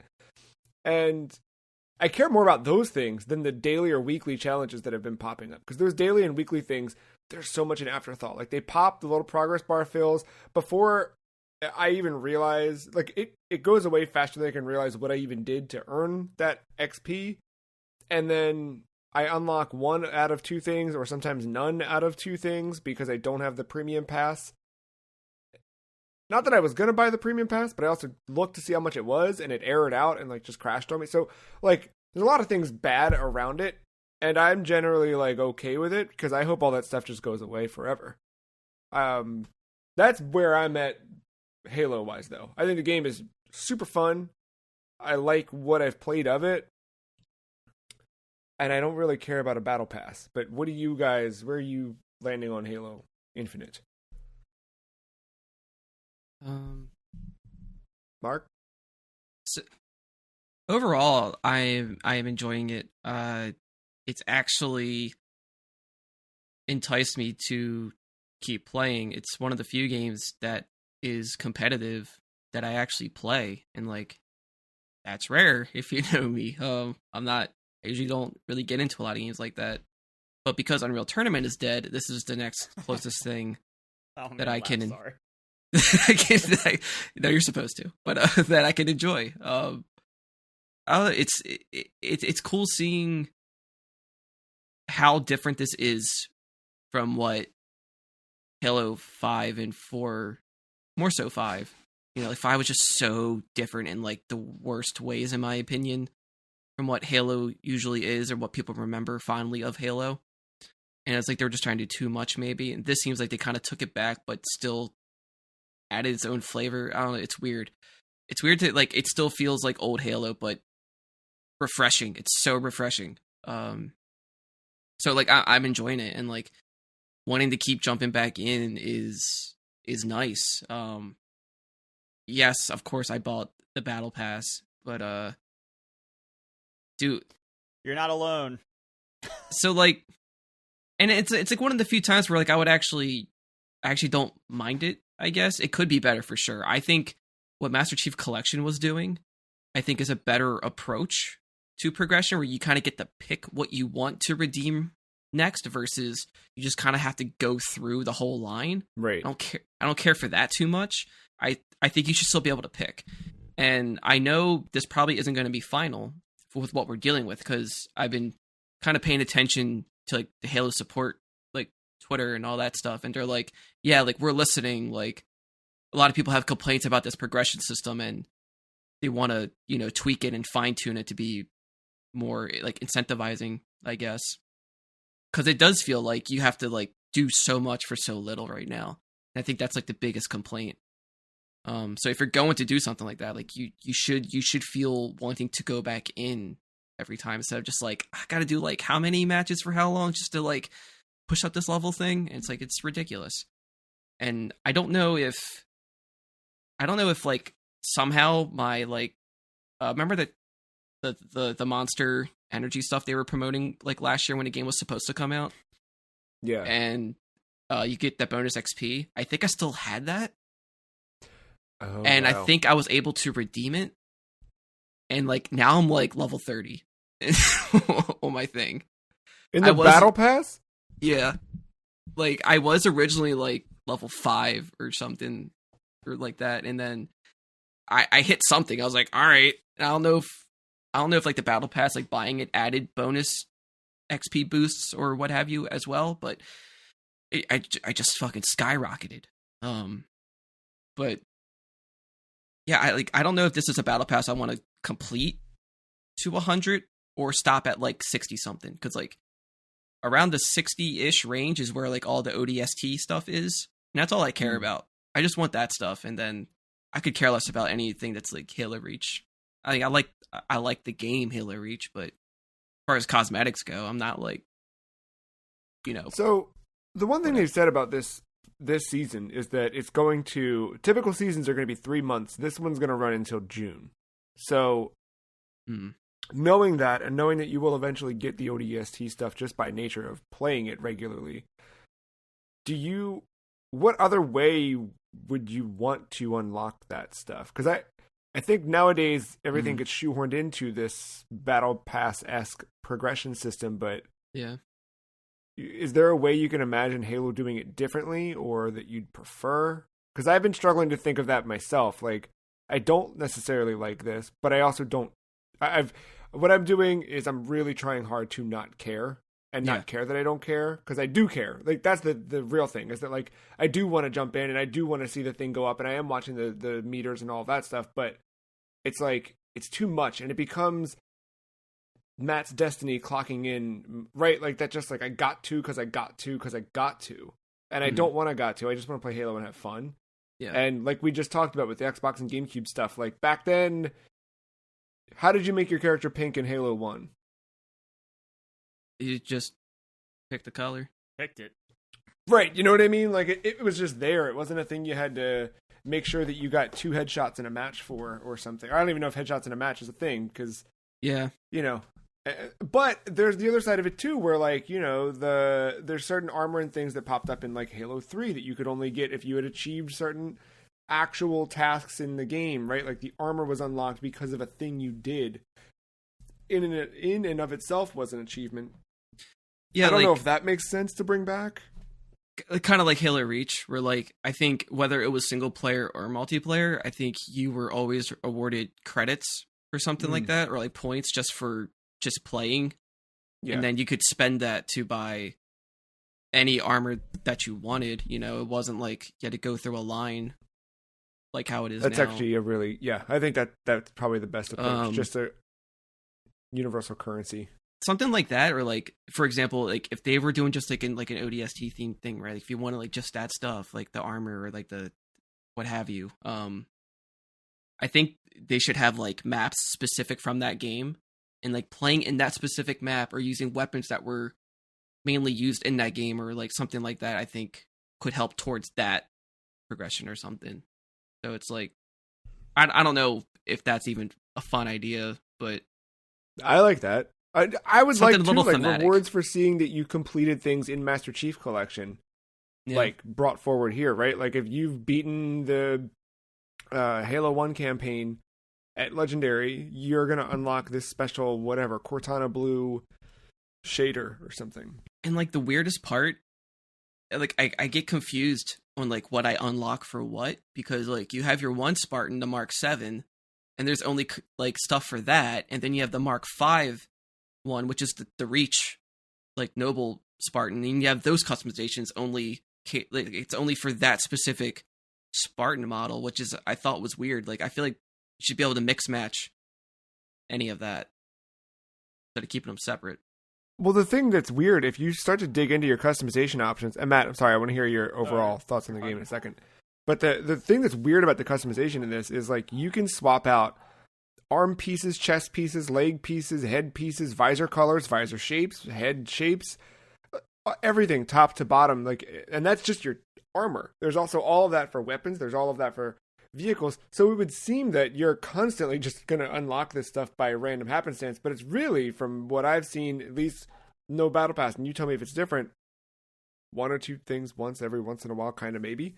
Like, for as many customization options as there are, I feel like I am very rarely getting even one piece to, like, what is the length of time it's going to take to actually unlock all of the stuff that is available? You know, is that all in the Season 1 Battle Pass? Or is there stuff that you can't unlock in Season 1? I assume it's all in Season 1, but...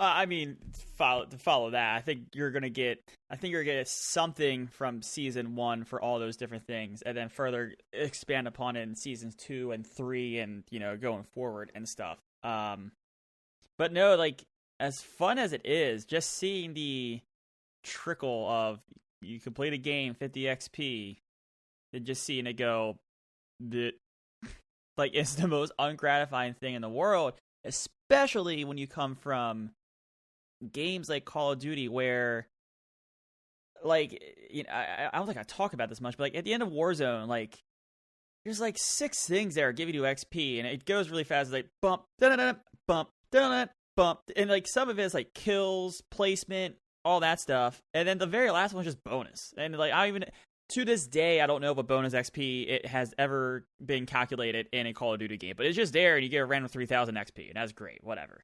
I think just giving awards for, like, I mean, the Master Chief Collection kind of does this, right? It's for your medals, and you get your medals by your kills, your assists, your backstabs, your capture, all objectives, the weird things that can happen from time to time. And it's like the number can be big. Like, every level doesn't need to be 1,000 XP. Like, it could be 2,000, 3,000 XP if you wanted to.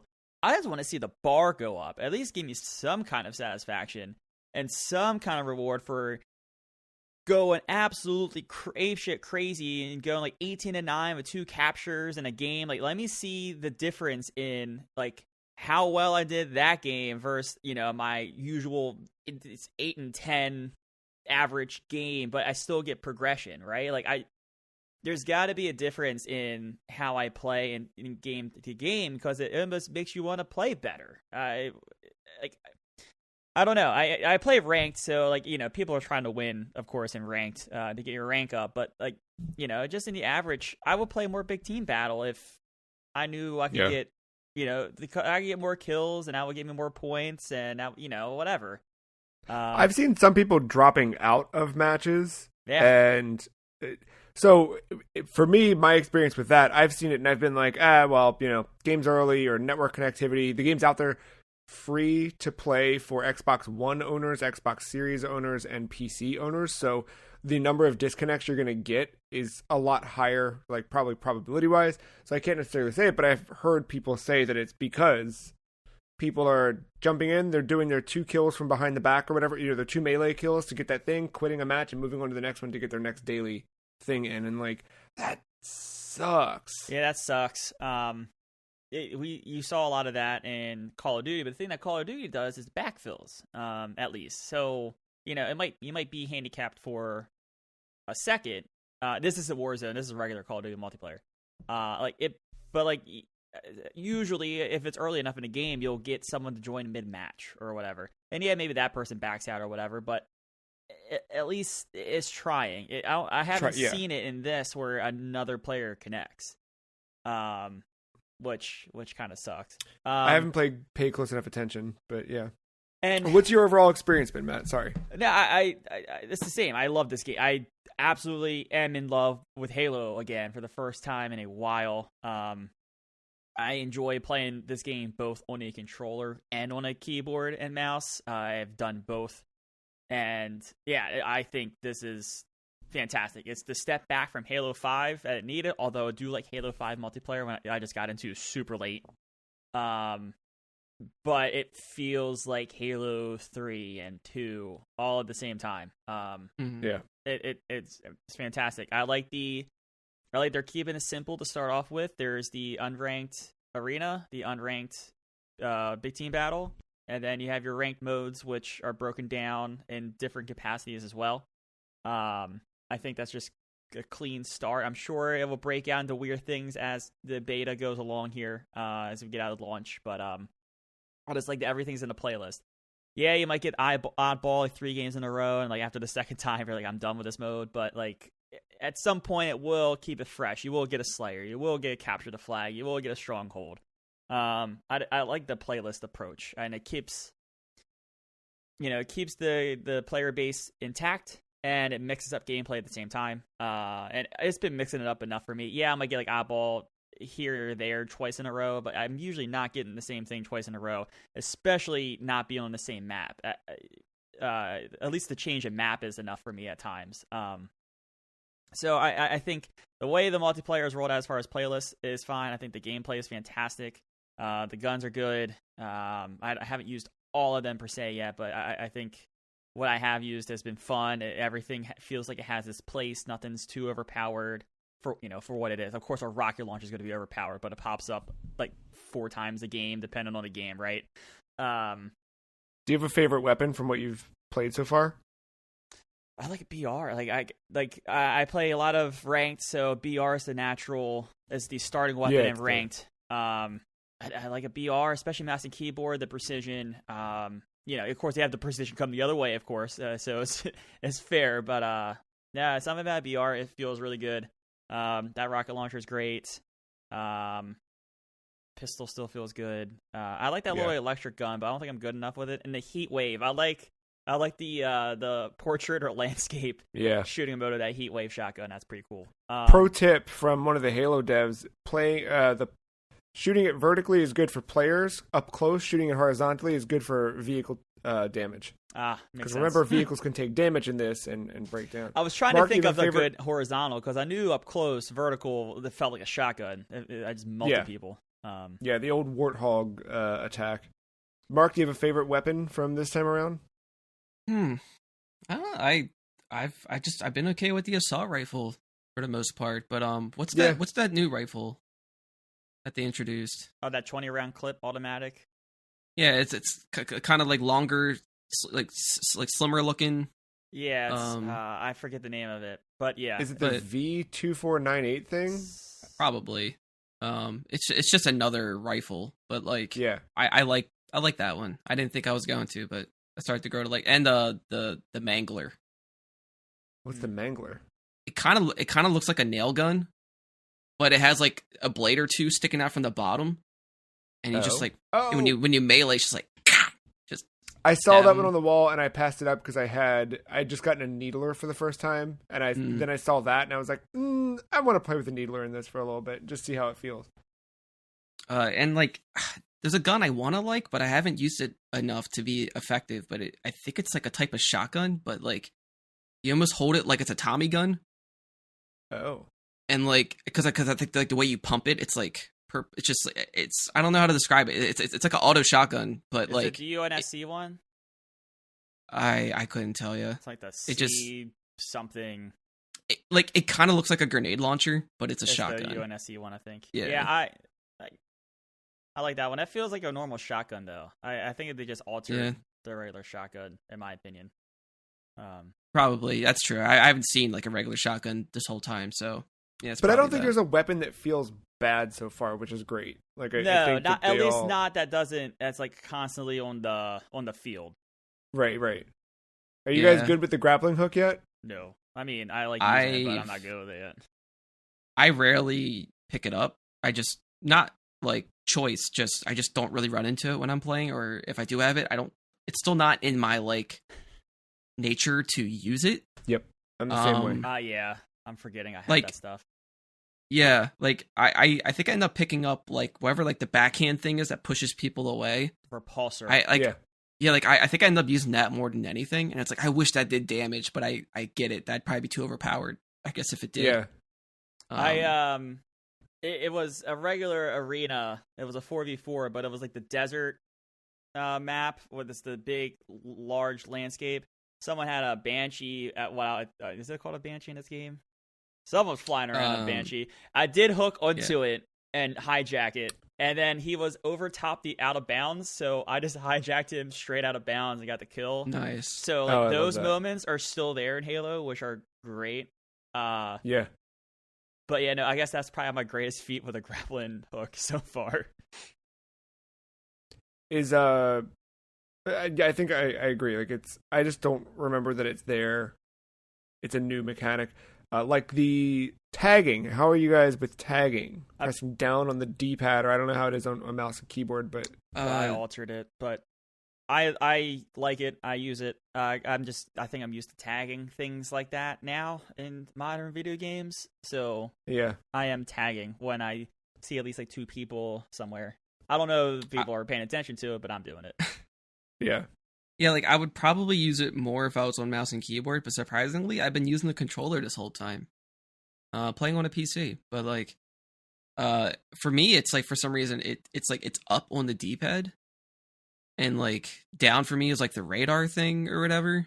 Yeah, yeah. So the it feels like it feels unnatural for some reason for me to hit up on a D-pad while playing. I don't know why.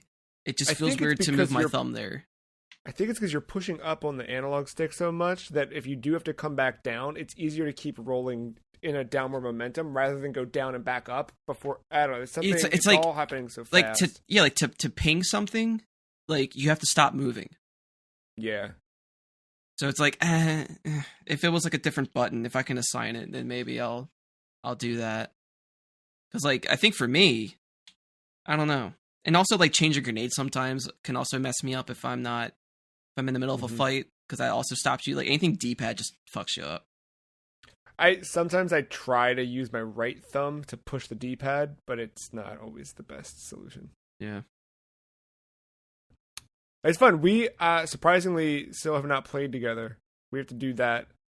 But I also think it's been good that we've been getting our individual bearings before we jump in together. Because I'm still bad. What did everyone pick as their like AI partner? I don't remember now. I picked one in the like open beta or whatever, the network testing they did a little while ago that I liked, and I don't think it was an option in this one, or if it was, it didn't feel the same. It was shape based, right? Is that what? I mean, well, you can pick a shape. Oh no, yeah, they're shape based, and then they have their own personality and all that. Yeah, I think mine is the triangle. I think that's what mine is. They're like a dorky sounding guy. You got the Bazinga like vet one or whatever his name is. No, I don't have the vet. No. The guy sounds younger, but he seems very dorky. He says he has like a line of like, "Oh man, I'm glad I'm not part. I'm glad I wasn't in his head, or what's left of it anyway." Yeah, they're all a little fun. Like the one I feel like I had in the network test thing was more like Cortana. It was closer to sounding like Cortana than it was Bazinga Boy. But it I forget. Which one did you pick? I picked Cirque. She's the one that's like... Oh, shit. She's like... I think there's only one female one, right? Well, I think there's two. There's one that sounds a little more serious and monotone, and then there's one that's like... She sounds positive and like, chipper, but she's also destructive. Okay, that's the one I picked in the beta then. Okay, yeah. I need to go back and switch it to that, because I liked her in the network test stuff. For all the, like, just little things that would happen in a match, it was like, just subtle commentary that made me laugh. Yeah, she's great. It'll just... Like you'll just get something, or you'll do something, and then she'll just like she'll commentate and like with like such like a chipper attitude, but you know like she's like dark when she's talking about shit. Yeah. But I just want to touch on the progression system just real quick. One, my opinion, it's absolute dog shit. Two, I had been playing for a few hours at this point. I know the state of the progression system when I get into a match, it's ranked, and someone's got a headset on. All right, I think it's two people. And we're going through the introductions, doing our little fighting poses or whatever. And, like, first dude has, like, a Cloud 9 armor suit, the black one. Great. Next guy has the Fnatic, the black and orange one, that armor suit. Third guy has that white, blue, and red one. I think it's the Halo Championship Series, like, bundle armor suit. And then here comes old B with the orange basic recruit thing. And I hear one dude on the team say, "Look at this poor motherfucker." Oh, we're there. Cool. Yep. See, so that's the state of the progression system, I think. So the one that you get from the Halo Championship thing, the red, white, and blue one, you can get that for free. Oh, you can? Yeah, that one specifically costs you nothing. Oh, I thought I saw a price tag. Okay, all right. Well, I don't like that one per se, but yeah.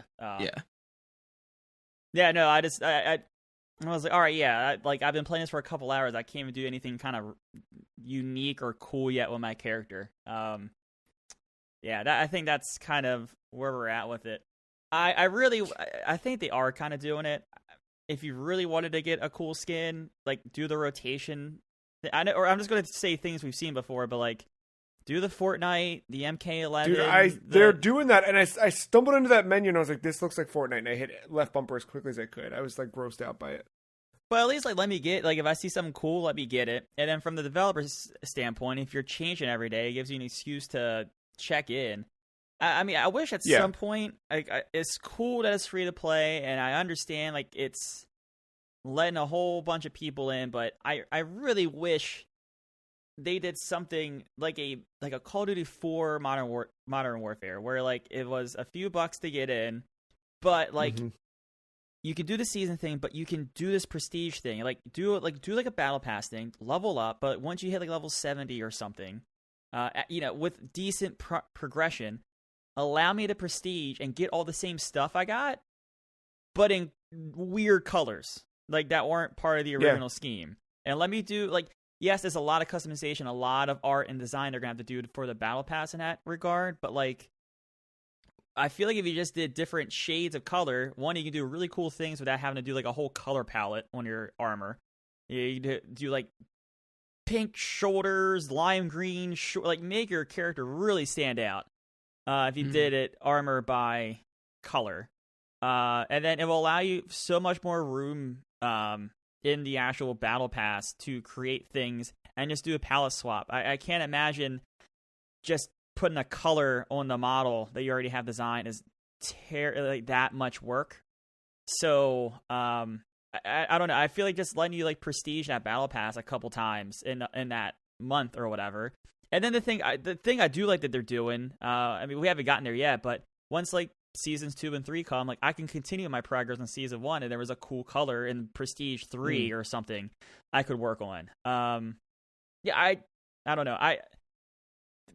Progression, like, Call of Duty 4 Modern Warfare, I still think is like the pinnacle of that, right? Like, you just do it, you prestige, and you just kind of restart, you do it again. You're always working towards something, and like your performance did impact the amount of experience you got. It didn't, if you had a terrible game, you still got experience as long as you didn't back out. Like, it just, I really don't like the fact that I can frag out one game and get the same amount of experience as me. I could literally AFK and get the same amount of experience. Like, that's a big problem. In my opinion, it doesn't. Like I said, it doesn't have to be much. Like, do it like Master Chief Collection. Give me the medals, but you got to give me something here. It also has to be a little bit better than Master Chief Collection as well. Because I remember I'm not playing those good. matches. No, I know, but like, I mean, Master Chief Collection. Like, I liked I liked that system. I kind of like what they were doing. I just wish they did it a little better. Especially when you lost. Because if you win, you win. You get experience, you get super rewarded, but if you lose, it's just like, fuck you. You get like not even half of what you deserve or something. Yeah. Like, they really punished you when you lost a match. And it was just like, this feels a little too brutal, in my opinion. But I like the win. I like the win aspect, though. Like, you get your 50 for playing, and then you get another 50 for winning. Just do that. Like, literally that fixes, I think, a lot of problems for me. It's not great, but it starts that path. Yeah, I could be wrong, but I think now, since they've been updating, they either plan to, I don't know. I thought I read somewhere that like now in Infinite, when you do play a match, you get 100 instead of 50. It was 50 as of last night. I don't know. They're planning to fix that, but it's still as long if you don't do any other challenges, it takes 20 games to get another level. Damn. Are all the levels evenly spaced? I believe so. I think they're all 1,000. That's what I've seen so far. Okay. And like, I'm at level 5, I think. I think making your emblems has suffered a lot too. Can you do that in this? Like Master Chief, right? You could just kind of pick whatever, and like you have the option to like alternate it with like a background and then pick the colors. This is just like, all right, here's some numbers, here's some fully colored symbols, and then you can pick whatever colors that they come in, and then that's it. Well, that's it's not a lot. Thing you could add to the battle pass. Like I'm thinking, I know it sucks, but I'm thinking of like the amount of content you could throw into a battle pass to entice people to buy it. Like, but like, that's like, it. That's very limited. Yeah, that's stuff there. I'm conflicted because I don't know. Like I want to financially support a game that I like, but I have no interest in the battle pass. And even I know I say that, but even if I do have a slight interest, I'm trying not to have an interest for just to be a jerk, right? Not a jerk, but like I'm so tired of everything being the same that I want someone to do something different. So I'm kind of like placing my vote in that regard, where I just don't want to put money into this in that sense. But like, I don't want to not support the game, right? I don't know. I'm conflicted. I mean, when the single player comes out, I hope that has more of an impact with the multiplayer. Like, I hope there's like some bonus things you can get through single player progression or something like that. But even if not, single player was my main focus anyway when this comes out. Yeah, agreed. Yeah. And it is weird that like with multiplayer that like we now feel the need to like have an incentive to keep playing when like just playing the game itself is probably fine enough as it is. I'm trying to like train my brain back into that. Like, it's hard. I want to be there. It is because the things are there, man. The numbers are going up. The sliders are there. The things are popping. I love it. I bask in its glory, honestly. Yeah. I want to be able to enjoy the game for the game. So I'm trying really hard to like keep myself grounded in that mentality. And it's not easy when it's there and it's like, well, if I did pay him, I don't even know how much the battle pass is, how many crystals, or what's the special maca? Is that what's the currency in this? I think the battle pass is just like $10. That's not bad, but still, it's $10. Yeah. But you know, it's right there. Like, just give him $10. You can have this helmet. I don't really want that helmet. The other thing this game doesn't do with a battle pass that a lot of other battle passes do is like give you like a booster, like a 10, like Call of Duty. Your experience, whatever you get, got a nice 10% on top of that. Congratulations. Rocket League, same way. Any experience you got a little boost to it as well. I feel like they've said they're going to do things like that around certain consumables. Events. Yeah. Yeah. I mean, so far that's what we have. We just XP consumables, and that's on a timer, whatever. Which is weird because they're like, it says half-hour timer, but they said it's actually an hour. It just hasn't like updated. And I guess that's where like the beta stuff comes in. I've noticed a couple things where I've been on a losing team, but it said the team I was on and the team that won was the team I was on. I was like, that's definitely not right. Yeah. I'm sure that stuff is gonna get fixed, but man, seriously, the progression sucks. It's bad. Yeah, it's real bad. I think it's at least hopeful knowing that like it's not always going to be like this. But yeah, we're just in that era, just like, everything is always a beta, so it's like, but as far as betas go, this is gameplay wise is pretty damn solid. Yeah. I mean, even the thing I played a month ago felt like a ready to go product. And this is just more better than even that was. And that didn't feel that bad or anything. I didn't notice anything bad in that when I played last time. So, yeah, it seems like this will be like they're calling it beta until it launches, until the campaign launches, and then they'll kind of move into what they, which I guess is kind of smart. This is their time to like get even a better feel of what to do and whatever.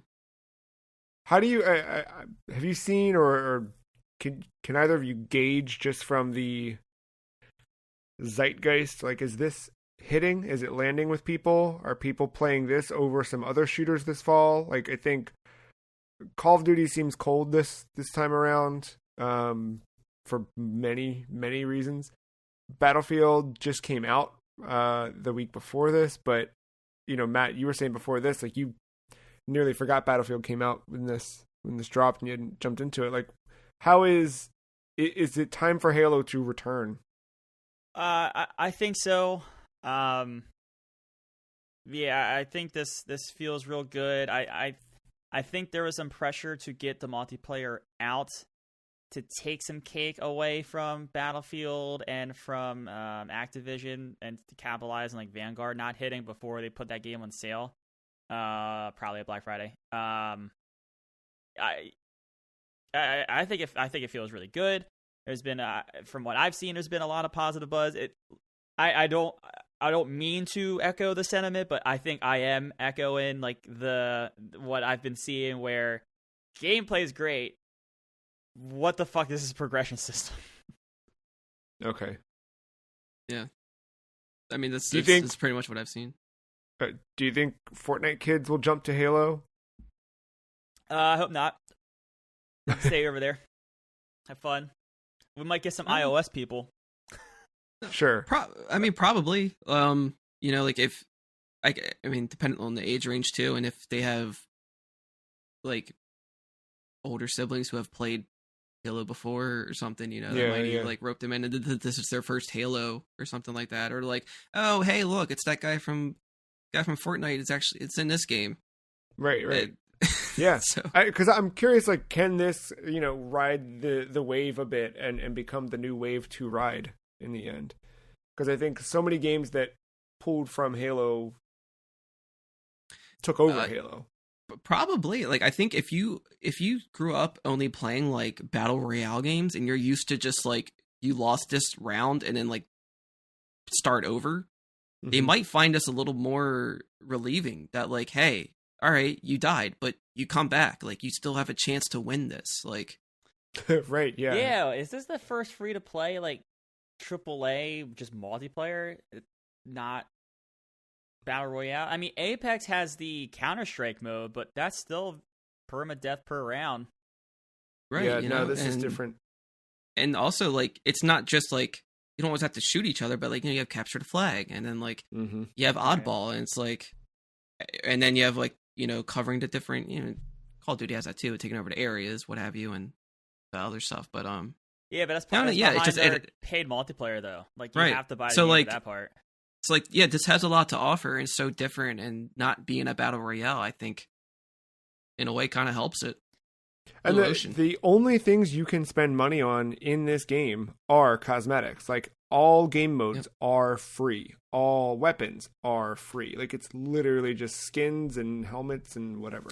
And that's another reason why I love games like Halo or Quake or Unreal Tournament, where it's like there isn't different grades to these weapons. It's just that weapon, and it's just all based on your skill. You know, there's no white, green, blue, gold, purple, whatever. Like no. None and of that also, shit. I got to grind 30 days to get the gold gun to compete in not Destiny. I mean, a generic multiplayer shooter. There are moments of playing this where I felt like I was playing Destiny multiplayer again in the best way. In a good way. Yeah, I was very excited about it. But I think sad news about Quake though. Oh, I jumped into Quake. Why this week? Champions? Because it's Quake. No, I wish. Okay. All right. That fair. Okay. No, the backwards compatibility push that popped this week had me going through the list of which has got added to Xbox for backwards compatibility, and Quake Arena Arcade was a 360 game. Never knew it existed. $5, $4.99 on the Microsoft Store. You can play it on your Xbox One and forward, and it's Quake Arena but with a controller. You know, it's definitely like some concessions or whatever.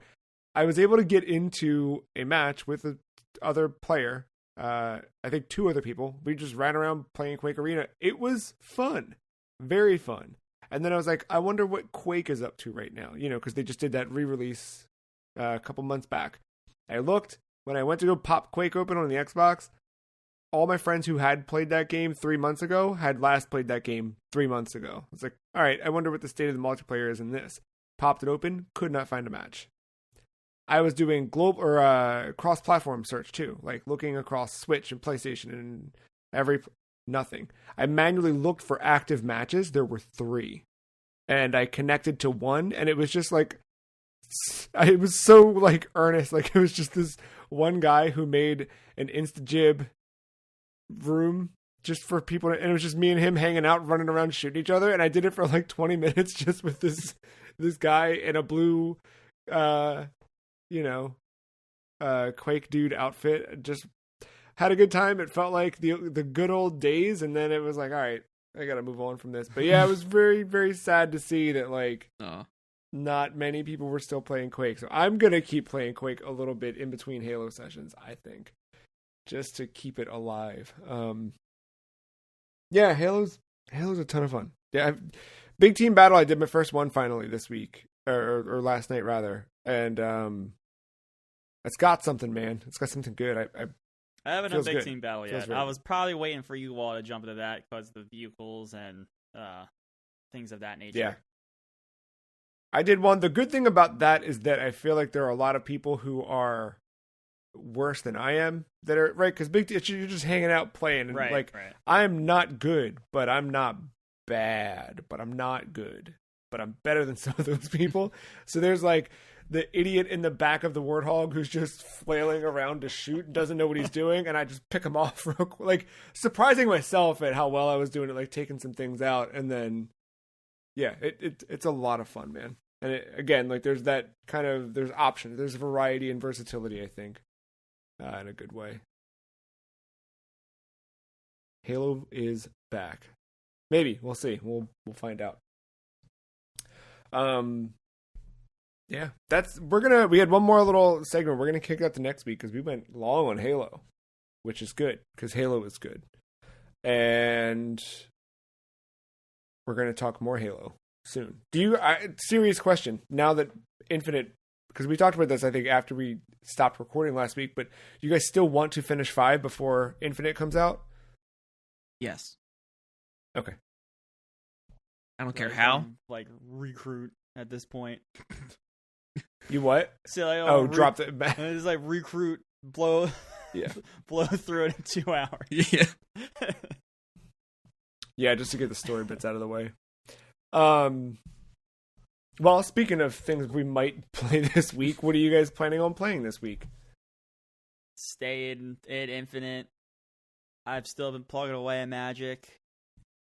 kind of unfortunately dropped Forza and Shin Megami Tensei a little bit, but I want to pick those back up. So we'll see. But if you've got any TV shows, that's been my main Megaten time. Like TV, movies. Because honestly, dude, I am 10 hours into Shin Megami Tensei 5. I'm in the opening area still. I am up against the second boss, and my attacks are like barely doing a dent as I'm doing. Like, I know the weakness, I know what I got to do, but it's still just like chip damage at this point. So I'm like, all right, back to the old desert, and I'm just running through the desert, grinding. So it's good for a TV show, I think. But I really want to see all the way through that one. It is daunting, and I saw on my friends list a friend who has played it, and although like so Switch does this thing where you can't see like how many hours because it's within a week or whatever, but if you go to trending now, you can see the hours. One friend has by Monday, so the game came out Friday, by Monday they had put in 20 hours. I was at like 3. By midweek they were at 40. Last time I looked, and I haven't looked in a couple days, it was at 80. I don't know how the fuck 80 hours have been put into this game. How many hours in a day does he have, or they have? It doesn't seem like it's the same as 24. I don't know. Mark, what are you hopping into this here Thanksgiving week?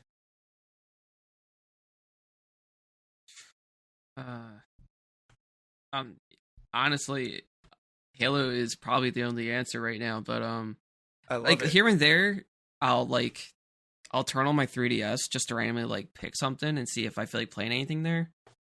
And I keep gravitating towards it. Like, what was it? The other day I started playing Mystical Ninja. I never really like played a lot of that one. And I couldn't understand it, and like that game is relentless. It's like just like walking through a town, you're not safe ever. So it's like to get to each place, to get to a store to get power-ups, or to get food, to like restore health, or go to an inn to like rest or whatever. It's like you have to fight people constantly on the way there. It just there's no letting up. So I'm just trying to like learn and understand everything. Like I had to look up a manual just to see like what do all the items do, because Virtual Console and 3DS does not have manuals. Yeah. Was that the Super Nintendo version? Yeah. Yeah. I don't know how much further I'll give it, but that's been something I've been kind of like peeking at here and there between stuff. Monster Hunter Rise, the Sonic the Hedgehog collaboration, drops on Friday. So I'm at least going to hop in and do that. Occasionally I've jumped in and done a hunt in Monster Hunter. It's still a very good game. I just kind of hit the end of the rope on that one for me a while back, but I do want to get the Sonic stuff. They're got very cool costumes for your Palamute and Palico. I watched the trailer for that. It's like good. They went all in. They just rings and everything. Yeah, playing City Escape for the trailer. Yeah, it's gonna be good. I'm also I can't do it because Mega 10. I gotta if I take too many steps away from it, I know I will drop it because it's just such a big game. But I'm really itching for a Zelda game right now, and this is the worst week. This is always the week where I'm like, I want to play Zelda. So there's so much inside of me that wants to just buy Skyward Sword on Switch. But I'm gonna keep going with Shin Megami Tensei. You're making the right choice. I do want to see that one all the way through, but I've also got Ocarina of Time on Switch. I started a save in, so I can always run through that. I've got that Zelda 2 hack I talked about last week that I still haven't touched. So I don't know. There's some stuff, but yeah, the future. Well, we will be back in another week with another episode, 429 to be exact. Our final of our Game of the Year asterisk after that, because we still got a little bit more fun to be had, but we'll do our final game out of all of our 25. Should be pretty fun. With that, you can follow everybody on Twitter. The Free Cheese is at Some Free Cheese, Mark at Og_mental, Matt at MattyIce131. Podcast at thefreecheese.com is an email address. You can send us a legal email We will read anything you ask us on the air. That's it. Thank you, Matt. Thank you, Mark. Thank you, listener, for listening. See you next time. Bye.